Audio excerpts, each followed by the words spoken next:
Thanks to the Office of the President of Swarthmore College for this invitation, and especially to Dr. Aurora Camacho, a great friend and a leader that is a big example for the immigrant community and for me. And Aurora, I am very happy to be here. I'm very happy you're here, and I wish we had many more people listening to you. Well, we are recording, and that means that other people will be able to see it and to watch it. What I will do today is practically to read the manuscript, and I want to say why. Today what you will see is a journey of 13 years as an immigrant. That is me. But also you will see the journey of 13 years as a photographer, capturing the life of Latin America and the life of the Latino community and the challenges. Then I want to take you from the global perspective to the local perspective. All of that in 45 minutes. But the thing is that I want to give thanks to a good friend of mine, who is my art partner, who Dr. Maria Luisa Ortega Hernandez, who worked very carefully on my manuscript. She's a writer, an excellent writer, and she helped me to shape very well the sentences, the paragraphs. Then, as everything is set on the script, because we have the changes, I will attach this because all the expression is well written and well expressed. Then don't worry, it's a little bunch, but I hope that you will enjoy it. But to see the narrative on the screen, and at the same time the narration here. It's very anthropological, very journalistic, but also reflecting deeply from my heart. And I have to tell you one thing that we didn't mention. I am also faculty professor of the Montgomery Community College, and Lauren, my student of the class of photography, because I teach photography, thanks for coming, Lauren. And they are covering for a blog and a website. And then let's start, okay? Let's start. Villa Inmigrante. I call it Villa Inmigrante, or Immigrant Village.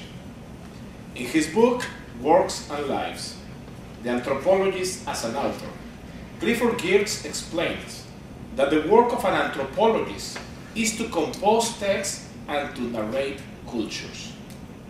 Princeton University anthropologist challenges the positivist trend of social sciences, which look for the development of an exact science that renders one meaning, one outcome, and one single way to explain social reality.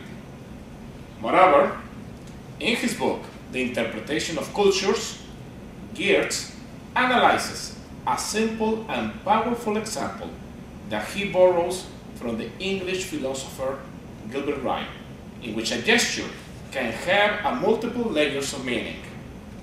Geertz will argue that a simple gesture, like the blink of an eye, could be an involuntary action, like a tick, or an intentional action, like a wink. For Geertz, then, the work of the ethnographer goes beyond the description of actions. It is rather the interpretation of culture in relation to meaningful context. As an anthropologist who has studied two different social settings in 20 years, I have been a strong supporter of this position. During the 90s, I analyzed the public space of Mexico City, Zócalo, its central square. Same space, same history, several scenarios, and similar facts in which I had to analyze if the blink of the eye was a tick or a wink. In the first decade of the 21st century, I started to focus on the margins of American society.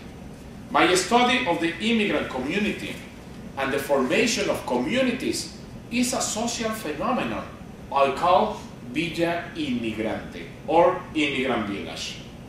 Often immigrants are perceived or categorized under one dominant understanding, sometimes determined by political ideology, the media, and cultural interpretation, or rather misinterpretation.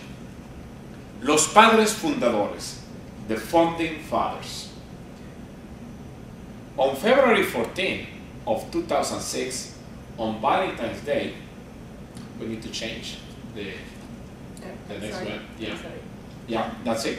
On February 14 of 2006, on Valentine's Day, the city of Philadelphia witnessed an historical strike.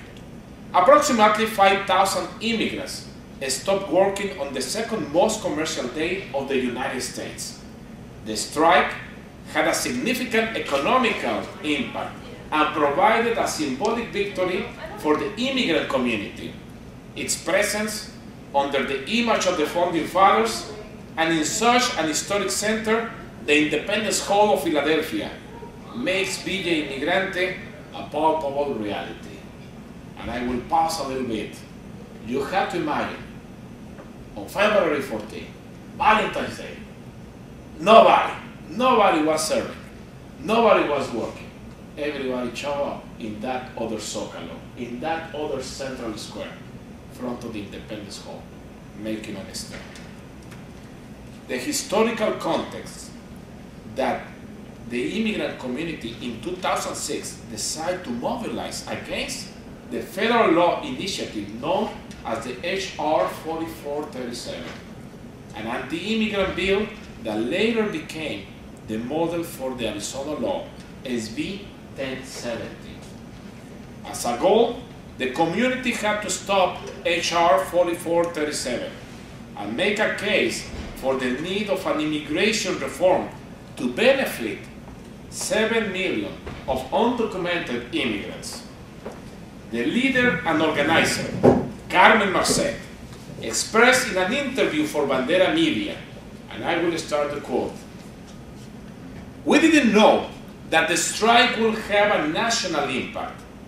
After the strike, Violin, one of the main radio anchors in Los Angeles for Univision, called me and asked me, what is all this that we are hearing here in LA, that the immigrant community of Philadelphia went on a strike?"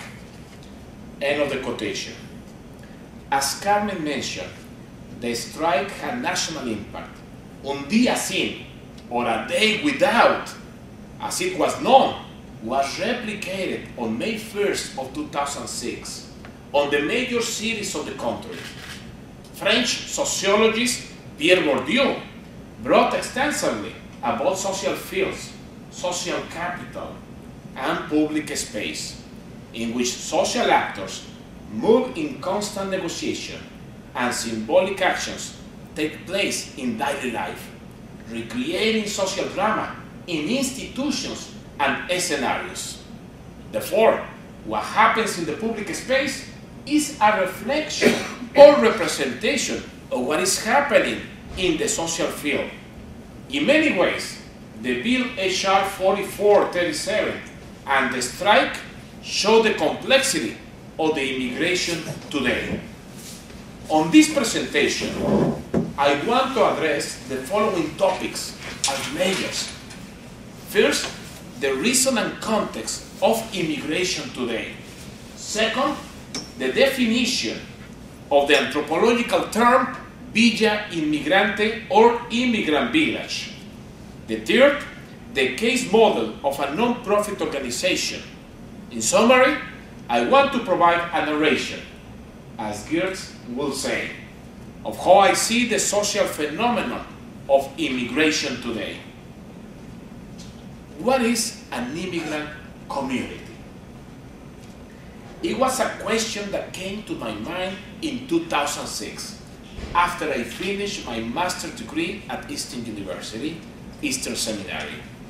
It was then when I realized that I was not returning to Mexico as I always expected.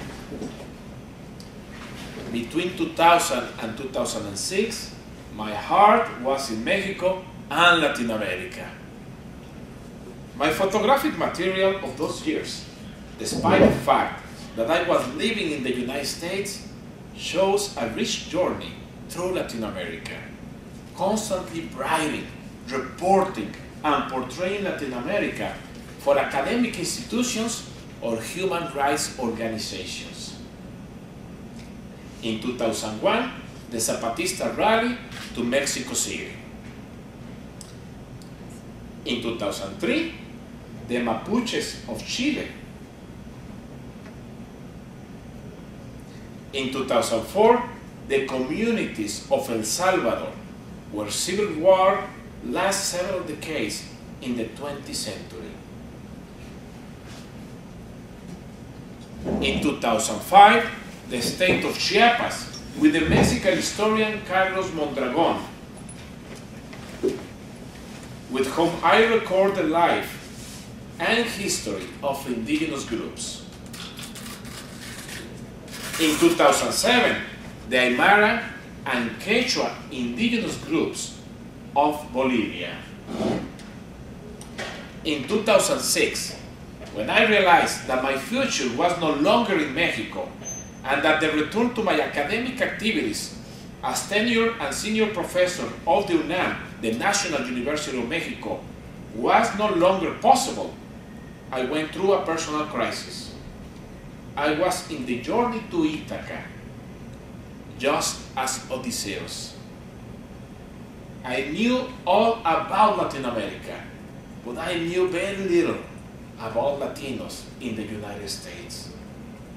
I was an immigrant with a new identity in process, discovering a new system, trying to navigate in a new reality, and at the same time, letting behind dreams and envisioning new dreams at the same time.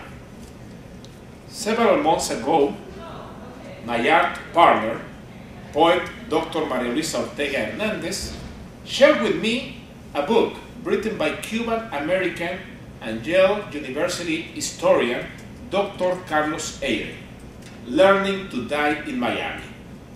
Carlos Eyre recounts his painful journey as a Cuban refugee child in the United States, feeling forced to die to his Cuban self, his Spanish language, his entire sense of who he was, and in order to survive, become someone else. Carlos wanted to be Charles, Maria Alicia will recall. Carlos Eyre, Learning to Die in Miami, has been key in my understanding of the existential debt that we immigrants experience and the challenge we must overcome to be born again. I want to thank Dr. Maria Luisa Ortega Hernandez because in conversations, when we have reflected on this issue, it has been a healing process for me, through words and through art, through reflection and art sharing. An immigrant can understand another immigrant, and an artist can listen to and understand another artist. The context of immigration. The circumstances change. The circumstances and context in which migration happened today give little time for reflection and adaptation. It is in many cases a violent process. And I would like you, if you can, Dr. Camacho, you can click the hyperlink.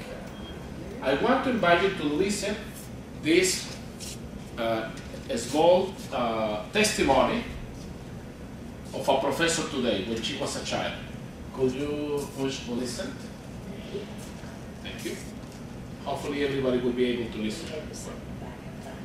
That's after school with the racers. When the other kids didn't have to do that. But both my parents laid down the law and said you had to go to school. And I had to have been a junior in high school. My sister was the senior. Our high school counselor told us we didn't have to take the SAT test or the ACT test because we were Hispanic women. All we would do was have babies. So we went home and we told our parents, and my grandma in the back room and cried. And then that's when my brother said, ain't happening. We were very lucky that he was over 6 feet tall. So he walked us down to school and he told our high school counselors, my sister's going to take the test. But I remember in order to take the test, you had to have number 2 pencil.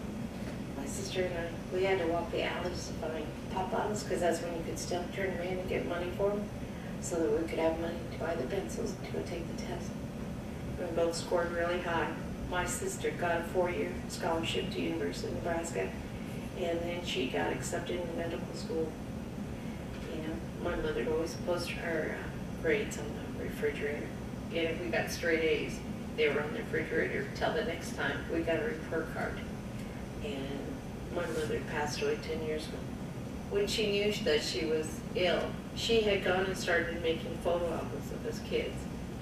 I expected to see family photos that we had of us, but I didn't expect to see the report cards in there.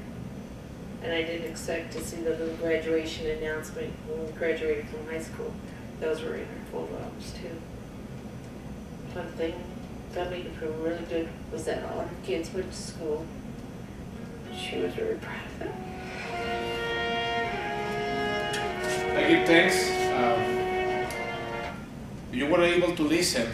There was a story of a context of a situation for a Mexican immigrant, a woman, daughter of immigrants, 40 years ago. 40 years ago. The context has not changed in many ways.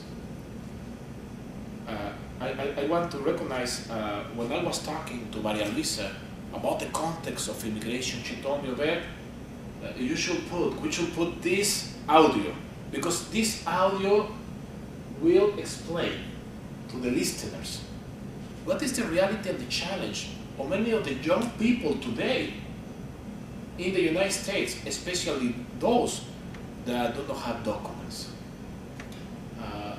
The dreams are smashed in many ways. According to the Human Development Report 2009, published by the United Nations, between 2000 and 2009, 200 million people migrated from one country to another, crossing in most cases more than one border. Of them, around 12 million have come to the United States, which represents 6% of the global migration. The report also states that on the journey, women and children, being the most vulnerable, many migrants suffer at least one kind of abuse. In the worst cases, they became victims of human trafficking, or they never arrived to their destiny. Human migration, as statistics show, is one of the historical marks of the century. I want to share with you briefly the 2 main reasons why migration happens today. The first map that we have here shows wealth distribution around the world. The purple zones mark the wealthiest zones of the world per capita. As you see, these are North America, considering, in this case, the United States and Canada, Europe, the Asian Pacific, and Australia. These 5 zones. In addition, we have to consider that according to the World Bank in the year 2010, if we can change to the next one, thank you. In addition, we have to consider that according to the World Bank in the year 2010, 47 of the top 100 economies of the world are cities and or corporations, and several of these cities and or corporations are ahead of developed countries. It becomes evident that the world system has been geared towards the allocation of money in certain regions. Money travels, migrates faster than people. People are still classified as legal and illegal, while it is more difficult today to apply the same classification to money. A notable example is that of the Mexican drug lord Joaquin El Chapo Guzman, who has been considered by Forbes magazine as one of the richest people in the world. Forbes has the symbolic power to legitimize and consider a violent gangster part of the selected group of the richest people in the world. This raises a strong ethical question. On the other hand, especially undocumented migration suffers political and social commentaries that criminalize migrant undocumented workers every day. I will quote the Human Development Report 2009, section Barriers to Movement. Demographic trends on aging population in developed countries and young, still rising populations in developing countries and growing employment opportunities combined with cheaper communications and transport have increased the demand for migration. However, those wishing to migrate have increasingly come up against government-imposed barriers to movement. Over the past century, the number of nation-states has quadrupled to almost 200, creating more borders to cross, while policy changes have further limited the scale of migration, even as barriers to trade fell. End of the quotation. The last map that I want to show you is the Human Modern Migration Map, also published in the Human Development Report 2009, where the routes of the migrants are marked. The three maps match. In the first map, if you remember, we saw the per capita with the 5 zones. In the second map, we saw the allocation of the 500 top corporations. And in this one, it tells us how is the world migration map. The only zone that doesn't have a strong migration is the Asian Pacific. But this is because Japan has very strong immigration, very hard immigration laws. But if you see the other 5 zones that we talk, North America, Europe, the United Kingdom, and Australia has a strong migration. And these other ones talk about internal migration. But this gives you an idea. This map that the United Nations developed is very interesting and very unique. The 3 maps match. First, the concentration of wealth per capita. Second, the top 500 corporations headquarters. And the routes of the migrant follows the location of resources. In the past, migration was many times related to disasters and famines. Today, migration is caused by global economical disparity, war, oppressive political systems, and disasters. It is possible to conclude, then, that the contemporary human movement follows the places where resources and opportunities are concentrated. The national and local context of migration. The legal status of many migrants makes the situation more difficult for them because it becomes easy to abuse the human rights. It becomes also difficult for them to have access to services. It is estimated by the Congress of the United States that there are between 11 to 12 million of undocumented immigrants.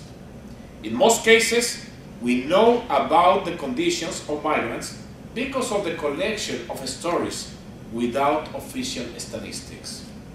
During the years 2009 and 2012, I developed ethnography material that I present through the weekly radio program Inmigrante for Radio University of Guadalajara.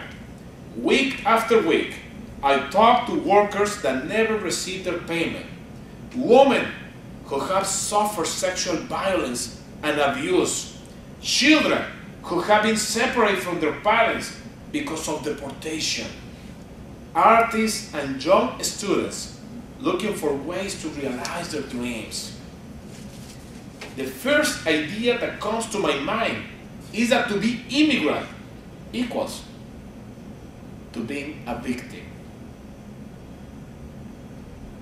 However, as I report openings of cultural centers, beginnings of social movements, art and culture festivals, workers' rights workshops, non-profits emerging from the immigrant grassroots, and young undocumented people organizing the Dream Act movement, I see in the immigrant community the rejection to feel or to think of itself as a victim.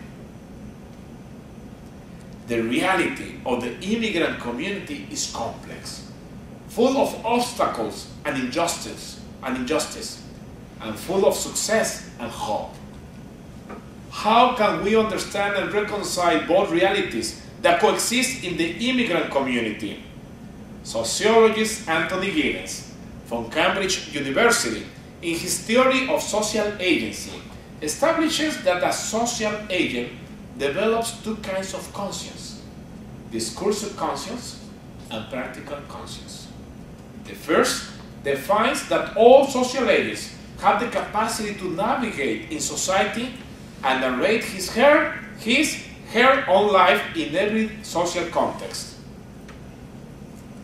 The second is the capacity of the social agent to absorb the rules of society and learn to deal with everyday situation through the understanding and acknowledgement of his social reality.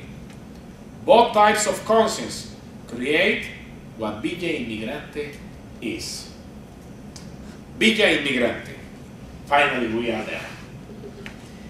In 2006, I identified two migrant communities, one 5 miles from my home in the town of Norristown in Montgomery County, Pennsylvania, where Central Americans and Mexicans have increased their presence the last decade, and the community of South Philadelphia.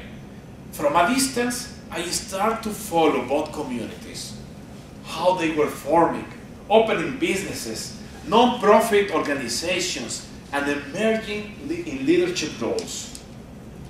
Also, I registered and analyzed the response to socio-political challenges. The social phenomenon that was unveiled before my eyes was what I have called Villa Inmigrante, or immigrant village.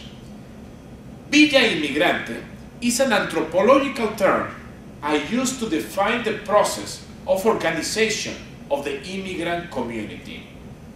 In other words, the social agents of Giddens, on the one hand, are narrating their own story, and on the other hand, are dealing with everyday life by navigating through complex situations in the local state and national political context, and recognizing the challenges of their own social reality.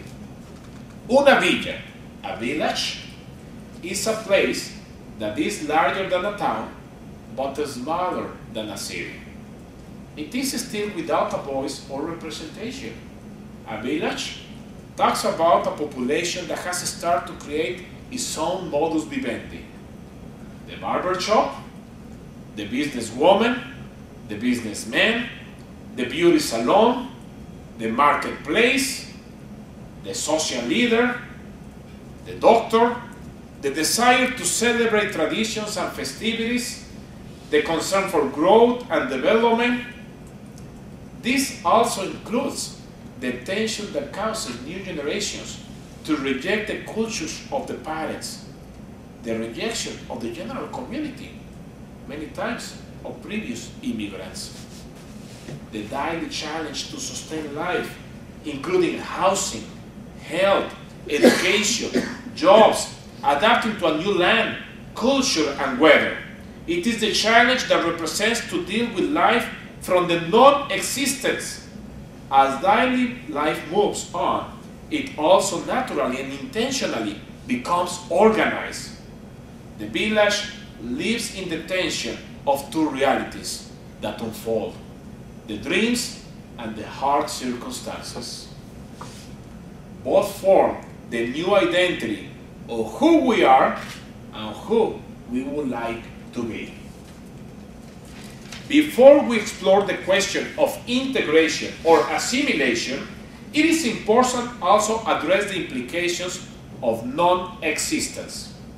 In 1996, I had the marvelous opportunity to study under the guidance of French anthropologist, director of the School of High Studies of Social Sciences in France, Marc Auger, who is known because he's the president also of the school, Marc Couillet was my professor, and he was well known, he's well known by the theory called the known places.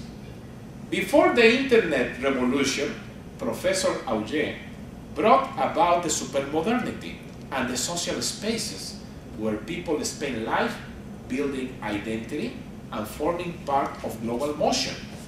Known places are transitional areas of non-belonging, such as airports. Today, I believe Professor Auger will add social networks in which stories are written. The known places emphasize the new global identity of several communities around the world, where languages, codes, experiences, ephemeral passing, and the recognition of that ephemeral presence are mixed and become part of a larger drama. To exist today, in many ways, is to be present in these social spaces.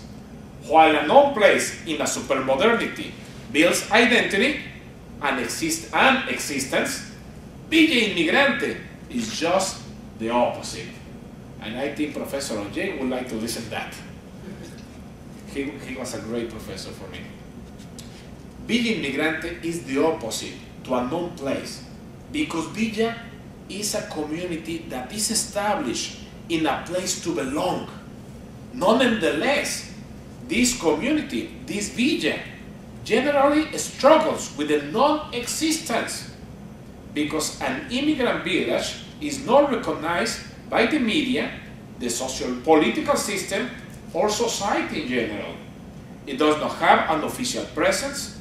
Therefore, the difference between a known place and a villa inmigrante is the element of recognition of existence or presence, not only in legal terms, but also as part of the social system of the new land. Now the question of assimilation or integration comes with stronger implications, because it comes from a place defined as non-existence or as non-recognized presence. Between 2006 and 2012, I covered several rallies promoting the immigration reform. It is common to find a group that opposes. As a journalist, I have asked these groups why they are in opposition. Most of the answers point to the expectation that the immigrants should assimilate to the new culture, which includes the rejection of traditions, the rejection of national symbols, including the national flags, and the use of the maternal language. There is also the expectation that the immigrant, in this case, should learn English, respect the law, including the return to their countries of origin to apply for citizenship, which shows that they do not know the system, what they expect. Learn US history, pledge loyalty to a new national symbols, and adopt what these groups define as American culture. That is what we define assimilation. The other option that we immigrants have is integration, in which we have the challenge to preserve our own culture and language, and at the same time adopt the new culture, the new language, and the new traditions. A third option is to never integrate, which has a high cost. In an interview for Bandera last year, Dr. Maria Luisa Ortega Hernandez expressed the dilemma when she responded to the question of assimilation or integration. She said, "I believe that those who are able to solve this in a positive manner embrace both cultures, which is not to say that we embrace everything about both cultures. I am the first one to recognize the errors and horrors of my own culture, los errores y los horrores de mi cultura, because it is many times an oppressive culture, particularly with respect to women. There is, however, a rich cultural heritage that I love, my language, many spiritual traditions, music. I cannot say then that everything is good or that everything is bad. But living now in another space has allowed me to face myself and my own beliefs, adapt and adopt those that better reflect my new bilingual and bicultural identity. I believe that one can and should embrace what is enriching and a source of empowerment and growth, without losing one's core values and personality in process. That is the challenge. End of the quotation. After the transmission, Dr. Ortega Hernandez added the following comment.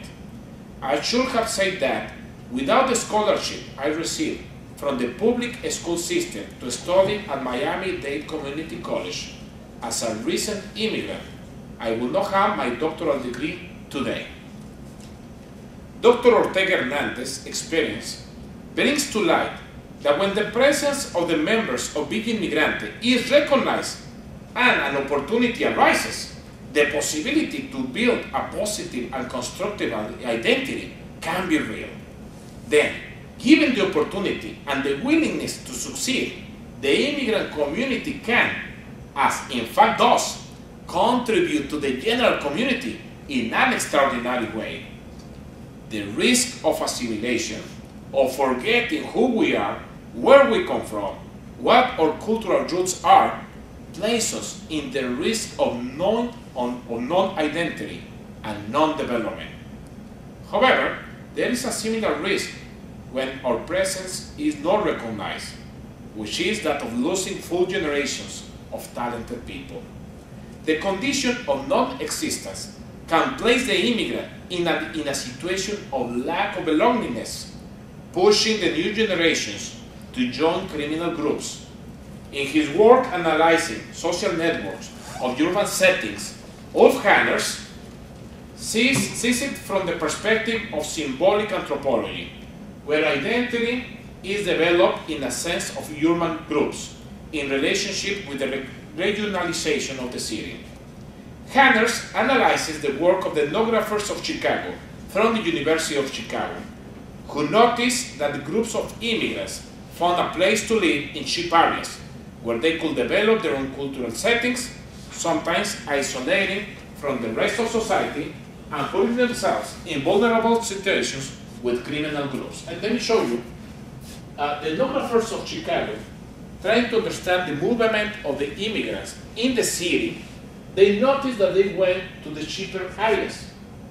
Then they say, here is the Little Sicily, and then the second place for the immigrants, and then here are the Chinatown, and then here is the ghetto, and then in this other area, they describe as the place where the violence and the gangs were taking place, because these cheap areas were where the immigrants were. It was the affordable areas for the immigrants tend to go. It became also victims of criminal groups.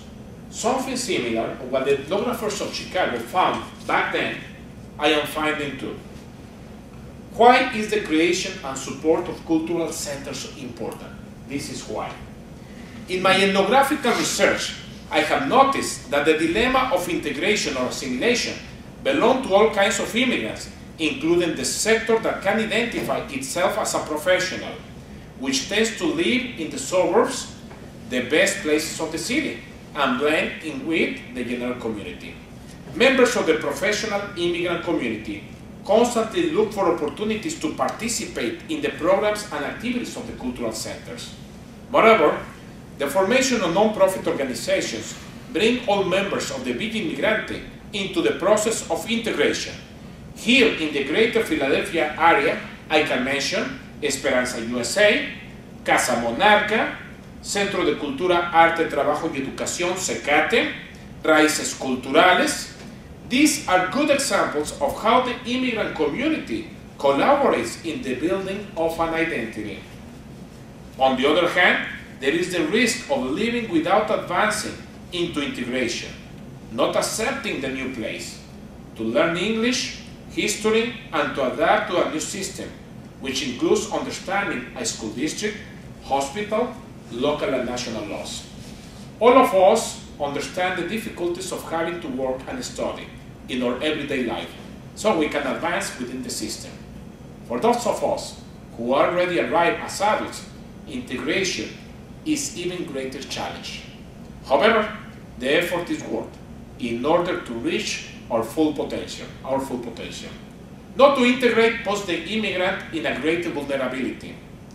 Cultural centers play a key role in this integration process, promoting understanding to navigate the system, affirming identity, and building bridges for the immigrant community to the new social reality.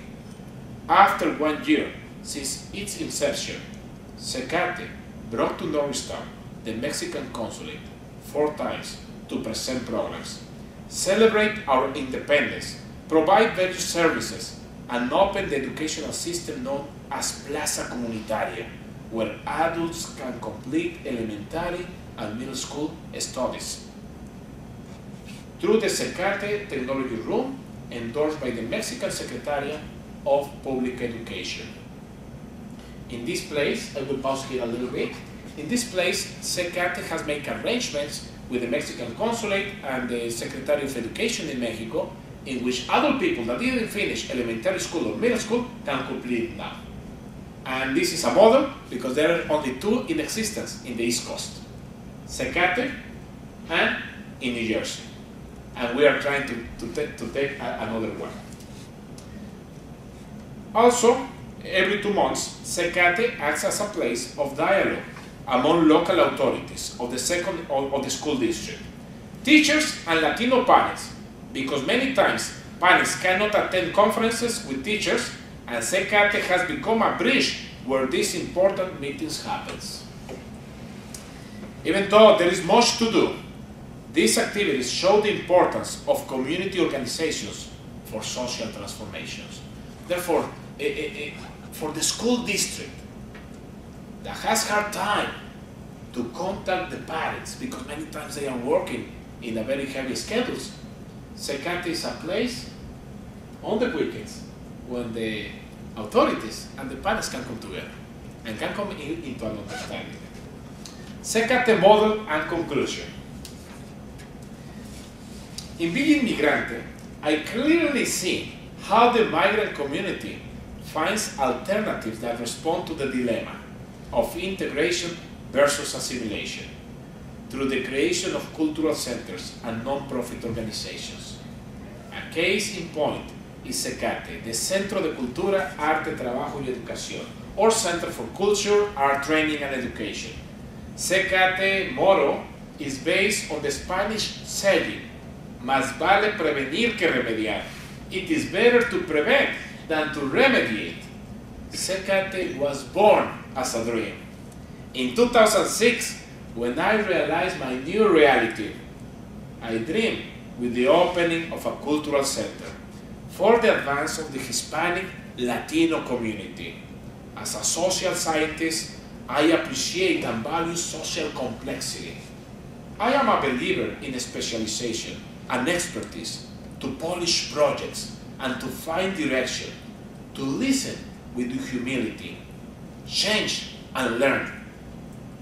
Also, as a university professor, I have always valued the expertise that comes from a college education. On the other hand, I'm a strong believer in the empowerment of the community, where everybody has something to give and has something to say. With that in mind, I share this idea with my wife, Reverend Kathy Couts, who is present here today, who in those days was studying her master's degree in non-profit management. Today, she's pursuing her PhD. I also share this dream with one of my best friends, the Baptist minister, Reverend Kate Leach, a former classmate at Eastern University.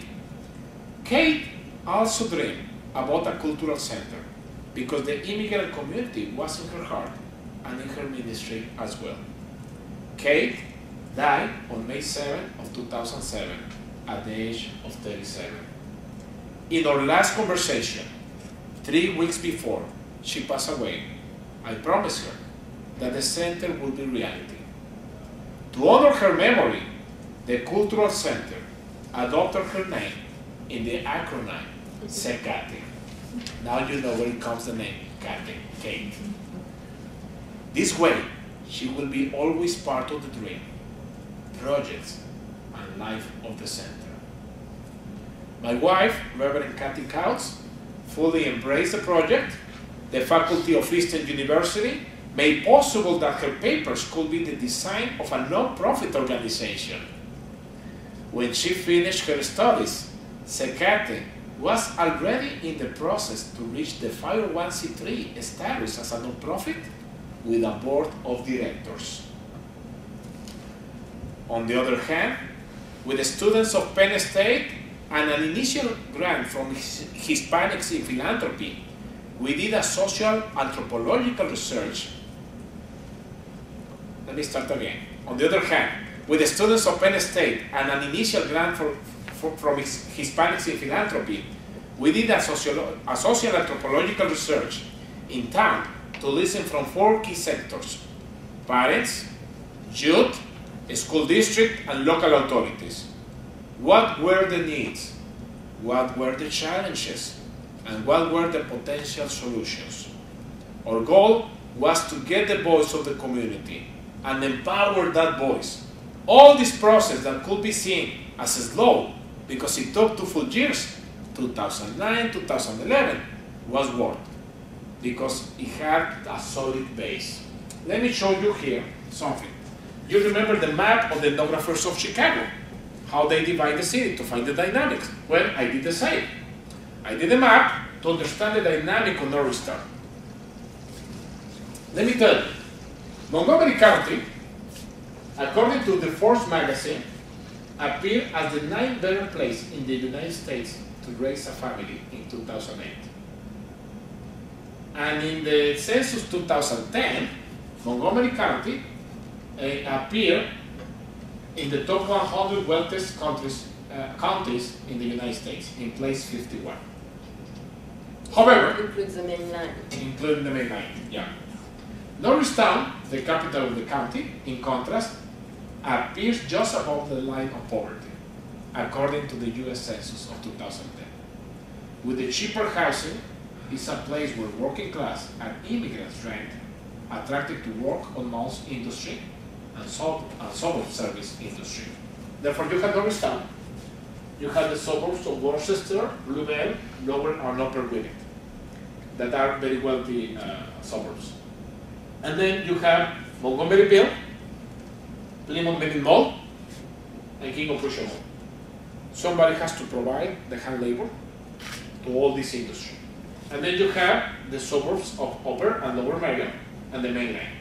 Somebody has to provide also the hand labor to the services of the suburbs. The Norristown, following very similar to what happened with the ethnographers of Chicago, they come to the center of all this dynamic, practically providing the hand labor and a place to live. But something has happened. They have rebuilt the town. You can see today the main avenue, Marshall Avenue, completely renewed. 10 years ago, Marshall Avenue in Norristown, it looked like a zone of war.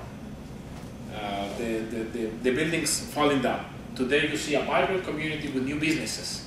Most of these businesses opened by immigrants. Then this is the dynamic that allows us to understand. And the study that we did gave us this as a conclusion. Two things came as a result of the research. First, we understood the demographics and the sociological economical dynamic of why the population was growing in Norristown.